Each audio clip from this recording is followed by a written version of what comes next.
Hello and welcome to North Country Matters. My name is Donna Seymour. I'm a member of the St. Lawrence County branch of the American Association of University Women, one of the civic partners for this show. Today I have Emily Baker, a member of the Clarkson Class of 2016, with me in the studio. Emily, welcome to North Country Matters. And I'm excited to have you here today. We've got a great topic to talk about.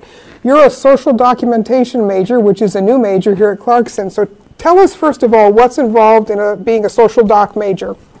Well, thank you for having me, first off. A social documentation major is a double major in a liberal arts field and communications, and I chose history because I had a lot of history classes racked up, and then I declared a minor in anthropology because I actually came here wanting to do anthropology, but they didn't have that major, but somehow Jen Ball convinced me to join the social doc program after taking her history of social documentation class. So I've been learning how to do things like web design and video editing, JavaScript, stuff like that. So learning how to communicate. And then when I incorporate what I'm learning in my history major and then with my anthropology minor, it takes all that information and all that cultural analysis and looking into the past and using it for the present as well as the future, trying to make the world better for people. Oh, well, that is, we could use a lot more of that. So that's a great explanation. Thank you. 5 years ago, AAUW issued a report, Why So Few? Women in Science, Technology, Engineering, and Mathematics. It was a report that looked at 8 key research findings that point to the environmental and social barriers, including stereotypes and gender biases, and in the climate of science and engineering departments at colleges and universities. And that these barriers continue to block women's progress in STEM. 2 weeks ago, on March 26, AAUW returned to this subject with a new report called Solving the Equation, the Variables for Women's Success in Engineering and Computing. And what we know is that engineering and computing are the two fields that offer many of the high-paying jobs of the future, and yet few of them are held by women. Women only make up 12% of the working engineers and about 26% of the computing professionals. In 2013, these fields accounted for more than 80% of the STEM jobs and the workforce that were out there. So we really need to find ways to open up those professions to women. By the year 2022, which is actually not that far away, the United States is going to need 1.7 million more engineers and computing professionals. Women they make up more than half the population, and they're still underrepresented in these fields. So this is a great employment opportunity for women if we can get them in. Now, you've been working on your own research that you call Opening the Gendered Toolbox, the treatment of women in engineering at the undergraduate level. So give us a quick synopsis of why you have taken this up for your study and the kind of questions that you're asking in your research. Well, working around my schedule as a social documentation major, I had to figure out when I could do a senior research paper as well as a communication internship. And at the time, I was doing an internship with Professor Laura Ettinger, a history professor here at Clarkson. And she actually did some work with women engineers from Clarkson in the 1970s. She did an oral history with them, so interviews and then artifacts, stuff like that. And talking with her, I started thinking, well, I wonder if things have changed, kind of, because you know, it was a topic that interested me. It dealt with gender, which, while I don't have the gender and sexuality studies concentration, it still interests me a lot.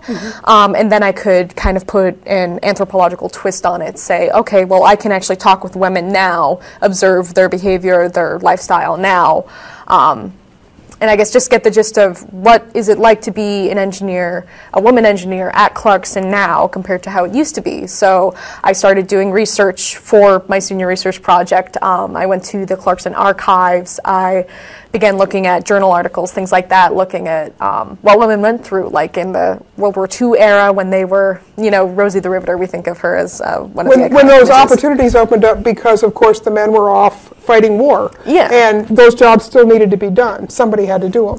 Yes, but when the men returned from the wars, they wanted their jobs back. Exactly. And a lot of women actually got a real knack for that sort of stuff, but they weren't given the opportunity. So by the 1960s, women started really going into the field. because of like second wave feminism, Gloria Steinem, things like that, it became okay or more acceptable for women to have both a career and a family. And then fast forward to today, that's still acceptable to an extent, but there's still a lot of like micro barriers that hold women back, like just assumptions like, oh, you're a girl, so maybe I should do the math, things like that. So, you know, that's what I started looking at with the women I was interviewing here at Clarkson. Okay, well, that's a good segue then. What I want to talk a little bit about is in the solving the equation, AAUW made some key recommendations for educators, like those at universities like Clarkson and other engineering schools, that could help improve the climate for women in STEM fields. So what I'd like to do is have you discuss some of these findings that we found at the national level, and specifically what you found in the work that you're doing here at Clarkson that either supports that or maybe contradicts that work. One of the findings was that schools could do a better job of providing girls with opportunities to tinker and build confidence in their skills through hands-on kinds of opportunities. So what did you learn in your research here at Clarkson about the importance of exposing girls to the STEM fields and hands-on learning? Is this a big factor in what drove the women who are in engineering studies now to get there? Was that important? Well, the introductory courses at Clarkson are actually very, very theoretical. Things like intro to physics, chemistry, and then like later on they start learning some of the mechanics of it, while going into things like the speed team or steel bridge, where they build a steel bridge over the course of a year. That takes a lot of knowledge that, you know, a lot of the men here learned from, say, their fathers. So there is that sort of gap later on. Kind of construction sort of opportunities? Well, yeah, the tinkering, the hands-on stuff. And a good example, actually, that was brought up in solving the equation was Harvey Mudd College. They actually introduced in their computer science program sort of a more introductory level style of learning in their introductory courses, saying, you know, hey, there's this code that no one knows, not even the people who have been doing it for a while. Why don't you try and code this? They also gave them more research opportunities at a younger age and encouraged them to go to the Grace Hopper Celebration of Women in Computing, which, you know, that's really cool to be gathered in the same room with a bunch of women who've done computer science for a long time. So you've got the mentoring and you've got the role models right there. Yeah. So if we were to do something more like that at Clarkson, give women more research opportunities outside of the honors program, because the honors program does offer a lot of research opportunities for women, and it's actually about 50-50 for the number of students. More towards the end of the academic career than at the beginning, right? Yes. Yeah. They have a thesis by the end of their 4 years here. But that's only for the honors students. A lot of the people here at Clarkson, while they may want to go into industry, would benefit from research. And getting those opportunities would really benefit women here, but not everyone knows those sorts of personal contacts like SWE women do, like they go to career fairs, things like that. SWE is the Society of Women Engineers. Right. But having the opportunity to do research and to go to conferences, things like that, that would put people in a space that would really advance their learning, I think. I'm curious, when you were talking to the engineering students here, did many of them have these opportunities perhaps when they were either kids at home or in their earlier academic years before they got to college? Did some of them have these experiences? Some of them did. Some of them had classes that they would go to offered by their school. I forget exactly what they're called, but they would be offered engineering classes or mechanics classes or coding classes, but not all of them did. Not all of the women who I talked to had these opportunities. A lot of them had to hear it from like their friend's dad or something, even about Clarkson or about a research opportunity. Not all of it was kind of encouraged or handed to them, like a lot of times when, you know, people get pamphlets, oh, you should totally do this. A lot of times those sorts of like hands-on mechanical. So you would agree then with the AAUW finding that getting more of those opportunities would be critical towards getting more women into the STEM and the engineering fields? Well, yeah, learning early on that you enjoy doing that work and that you're good at it would really encourage you to go on and do that, you know, as an academic and then as a professional career.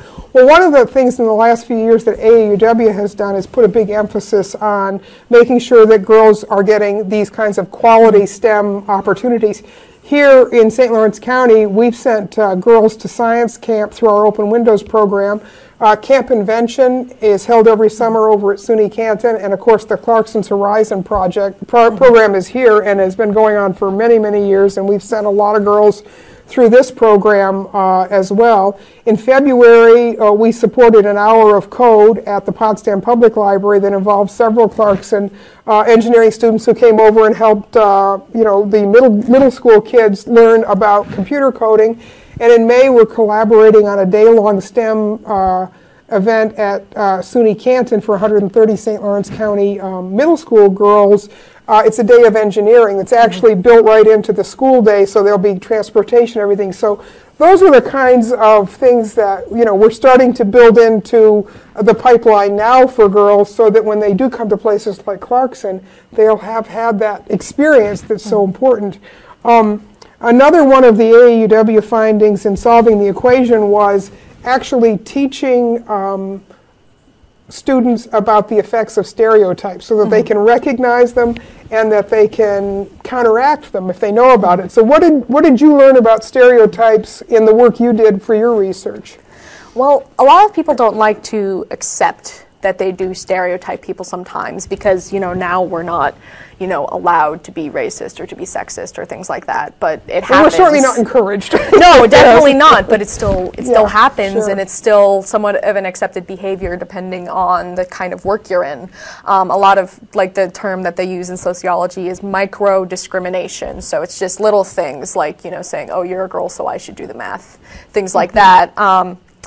And some of the stereotypes that I heard directly from the women I interviewed were one girl kept calling, or she told me that some of the fraternity brothers she knew would call her the bro, kind of like, oh, you're a bro, you're not like, the other girls and stuff, but it's like, what are the other girls like, kind of like, are they dumb it wasn't but pretty? A compliment, was no, it? No, yeah, it was saying, oh, well, you don't have these feminine characteristics, therefore you can be successful, kind of, saying that the things that make women are the things that make them not engineers. So, a lot of the women I talked to said, why can't we just be engineers, not woman engineers? Right. So, it was. So there's still a lot of that that students today are encountering, and I'm sure they encountered a lot more of it back in the 70s when women were coming back into the Clarkson life and getting involved in some of these programs. Another one of the AAUW findings was about providing mentoring opportunities for girls, and that's one of the things you looked at specifically here at Clarkson was what are the mentoring opportunities, and what needs to happen to make them better and more and more of them. Yeah. Well, a lot of the women I talked to got their mentorship through their professors, the professors they met, or advisors, because they just started talking about something, and all of a sudden it was like, oh, well, hey, you want to do research with me? Or I know someone at this company, would you like to? It's a lot of networking and a lot of things that people have in common, but typically, because of their experiences, male professors tend to bond more with their male students, which that's not in all cases. That's just what a lot of women found, that they bonded better with their female professors, and obviously there aren't that many female engineering professors. Like statistically, a lot less women become professional academics in the engineering field, and very few of them end up in the senior positions, like chairs of departments. Like I think there's only been 2 at Clarkson, something like that. It's a very small number. But being able to find mentorship, maybe even among your peers, knowing that you have peers who are very strong, who know how to get through things, knowing some of the older professors, knowing even alumni, if we're able to encourage those sorts of connections, and again, bring about research and professional connections, have specific career fair opportunities for women to talk to professionals. Get out to some of these, like a research event where people are coming together to talk about what they've done, or other kinds of things like that. Those opportunities help to build those networking connections. So yeah, well, Clarkson has a couple programs like that. Like GE brings in professionals to talk to women, like especially around open house times. They a lot of prospective students spend the night with some of the women on the WISE floor, the Women in Science and Engineering. I think so. That's what it stands for. It's a themed housing for women in engineering and science. They have some of these programs set up, but it kind of is only for the recruitment of women into Clarkson, not to keep them going and excelling, while they still are presented opportunities at career fairs and through like research opportunity announcements, things like that. It takes a lot of effort and a lot of courage to go and talk to someone, and especially when you don't feel confident in your own skills in the first place, it's very hard to find a mentor and keep a mentor and, you know, prove yourself right. Kind of. Yeah. Right. That you deserve that opportunity. Yes. Right, exactly. So mentoring is definitely an area where a lot more work needs to be done and a lot more opportunities need to be created, especially for people who aren't coming from a background where they've had that to begin with. Yeah. So that kind of is a nice segue to talking about the importance of on-campus organizations. And you know, Clarkson's very lucky. They have a very active Society of Women Engineers, SWE, which you were mentioning. So what did you learn about the role that SWE plays in the lives of these women engineering students here at Clarkson? Well, I heard a lot of the women who ended up in SWE, they sought SWE out because they heard that they did professional workshops, they did networking, and they're a real professional society of engineers, like you hear about, I think they say AAUW, things like that, the different like civil environmental societies of engineers. This is specifically for women, so it's not here because women need an advocacy group. It's more just a place where women can celebrate their differences, their similarities, and also promote each other. Learn from each other. Yeah, sure, and right. It provides a forum to talk specifically about being a woman in engineering. Like, for example, there was an event that I went to that actually Professor Ettinger sort of headed because she does a lot of studies of women in science and engineering. They took this program, this sort of exercise that they learned at one of their conferences called it was like a stoplight exercise, where the students there would explain a red light situation, yellow light, and green light, talking about gender and how they experienced gender in the professional world in classes, things like that. Red light being the worst, green light being the best. Something that stops your progress and something that promotes your progress. Yes. Yeah, okay. Yeah. Like, for example, one of the red light things, or one of the, like I got these little cards, I got to keep all of their written answers. One of them said, you know, you're going to be the only girl among a bunch of guys, right, over a phone interview. And he kept insisting, oh, this isn't the right place for you, this isn't the right place for you. And he was being really nasty about it. And if she called him out on it, it would have been like, oh, no, I just think that this isn't the right environment for you. But it was specifically about her gender. One of the yellow light situations, actually a couple of the women talked about maybe talking with friends or family when they'd bring up, oh, I'm training to be an engineer. They'd say, oh, no, you probably shouldn't do that, like discouraging them from going into the field. But then the green light situations were a lot about proving the same people wrong, saying, oh yes, I can do this. I got all the answers on this test right. I did this project perfectly while all the men in my program were struggling. And it was really empowering for them. They said they didn't have a forum for that. So SWE provides that forum and provides a lot of professional and personal connections and networking. One of the interesting things that I find about SWE is it's one of the few groups that has a very specific position on Title IX, in which it actually comes out and supports Title IX, and SWE's about 40 years old, so it's been around for quite a while. And as we know, Title IX is the 1972 amendment to the Education Act, and it talks about opening up the doors for women, and everybody today thinks of it in terms of athletics, but of course it had nothing to do with athletics when it was written, and it was meant to be things like engineering and places where women weren't but could go academically. And so it's nice to see that SWE understands that connection and is so strong on that. And of the students that you talk to who belong to SWE, how important is that that organization to what they feel like is their success here at Clarkson? Well, a lot of the women who were in SWE who I talked to actually got their professional experience from a conference or from another member who they knew, you know, had a connection to this company or this company. It was through that networking, through this specific organization of women who had, you know, national connections. They would go to a conference and say, oh, I have these skills, you know, you could hire me. So as far as advancing in the future past college, it was very important to them. And a lot of the women, they continued to do, like as far as the extracurricular aspect of SWE, they do events like every week. They hold dinners, they do events with the local Girl Scout troops, trying to, you know, doing the same thing, trying to get young girls mentoring science young girls. Yes, right, yeah. So trying to continue that trend and make sure that women know that there are other people out there who know their interests. Like they allow men into the Society of Women Engineers. It's not just exclusively women. There just aren't that many men in it. Right. But it's just a network of people looking for the advancement of women because they don't have that many opportunities in engineering. So they find it very important to have it here on campus. And even though I've heard some like negative feedback about SWE, like saying, oh, it has to be there because, you know, women need the advocacy group. Like, no, it's about celebrating women, not saying that they're different. Right, so, right. Yeah. Well, that's very important. One of the other findings in the AAUW report is that it thought that schools should do a better job of highlighting the ways in which engineering and computing help people and provide opportunities to work collaboratively and just plain solve important everyday problems. Yeah. You know, whether as you say, building a bridge or any of the other kind of things that they're doing. So, what did you see in terms of your research about? Was that an important?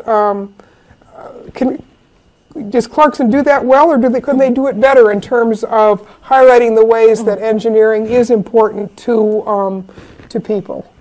Well, I hear a lot that the introductory classes, when they're teaching like statics or rigid body mechanics, those actually it starts with statics, then is rigid body mechanics. People don't understand what that means. Like eventually you learn, oh, this is how a machine works and these are how all the different parts work together, or this is how a bridge is structured.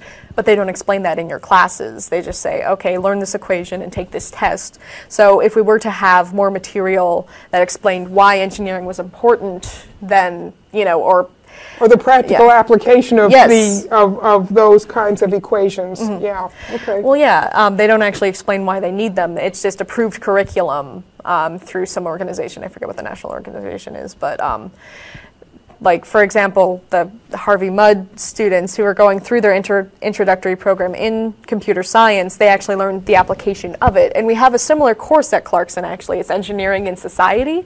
So it talks about the ethical issues, the money issues, everything like that. It is the introductory course to what is engineering, but it's an elective. People aren't required to take it. And incidentally, it is, I think, a female professor who is assigned to teach that class, and it's not considered a very high-ranking class. But one of the students who I talked to who took the class thought it was fantastic, and she felt like she understood her profession a lot more because she had to take a class. It turned out to be a building block that was sort of a decorative piece off on the side instead of being actually a building block. Yes, exactly. Okay. It wasn't just an elective for her. So it's, well, number one, it's good to hear that what you've done is reinforcing a lot of what this national study has done. And a lot of the specifics in the national study were actually advice to give to schools about how they can improve their program and make it a more welcoming and a better environment for women, and get more women into the program. Also, to end up with more women engineers and more computer sciences to solve the problems that we have in the world. So that's good. Where are you going to take this research from here? Is this something that you're going to continue to follow up on, or is this kind of an end in and of itself, or do you want to continue to follow this because of your social documentation work? Well, by graduation standards, I have to, but I do want to. I'm very excited to continue studying women in engineering. I hope to make a documentary out of this for, you know, whoever would be willing to either sponsor it or, you know, at least take it up and use it. Because it's a very important issue. And while I do have a very nice 60-page research paper that I have sitting and waiting to be edited by my professors right now, not many people want to read the whole thing. So to make it more applicable to, you know, everyday people, to be able to watch this and see the lives of women in engineering at a university. They can understand what women go through at this sort of, at the crossroads of their career. Like, this decides what they're going to go into, how they're going to go into it, and if they have, you know, the capacity to handle what goes into being an engineer. So to demonstrate it through a documentary would be very important. And I think, yes, I'm going to continue with it. I hope to next spring, because I'm going to be studying abroad, so I have to kind of break it up, but I'm going to be sitting on the interviews I have, all the notes I've taken, and I'm going to apply that to a documentary. Okay. Well, one of the things that it sounds like your documentary could do is help to identify some of those barriers here. Yeah. And by speaking to students who figured out ways around and over and through those barriers, actually help other students coming up to understand you know, some of what they're going to see, and in a critical way, that they know that they don't have to be barriers if they go about it the right way. So that's really an interesting process. We know that getting more women into STEM isn't only the right thing to do; it's absolutely the smart thing to do. The solutions to a lot of the problems in the country are going to be in through engineering and through these kinds of science and STEM pursuits. And it's important that we bring all the talent that we have to bear, and that isn't just 50% of the population, it's 100% of the population. So thank you for your work, and thank you for coming in to talk about it. It'll be interesting to see in another year what your documentation, especially if you do a film, we'll have to review your film and see if we can get you back on North Country Matters to talk about it again. So thank you very much for coming in, Emily. You're welcome. We're again at the end of our half hour, which always speeds by. Before I go into the closing, I just want to say that this is the end of our spring semester for North Country Matters, and I want to give my personal thanks to our great partners here at Clarkson, the students in the communication classes who've done all of the camera and the studio work, and to my friend Dan Dullea, who directs the Center for Excellence in Communication here at Clarkson. We couldn't do these shows without all of you, and we really appreciate that, so thank you. These conversations are a production of North Country Matters, produced here in the studios of WCKN on the campus of Clarkson University. This show is a civic collaboration between the St. Lawrence County branch of the American Association of University Women, the League of Women Voters of St. Lawrence County, and the Communication and Media Department here at Clarkson. Until next time, please remember, our North Country matters.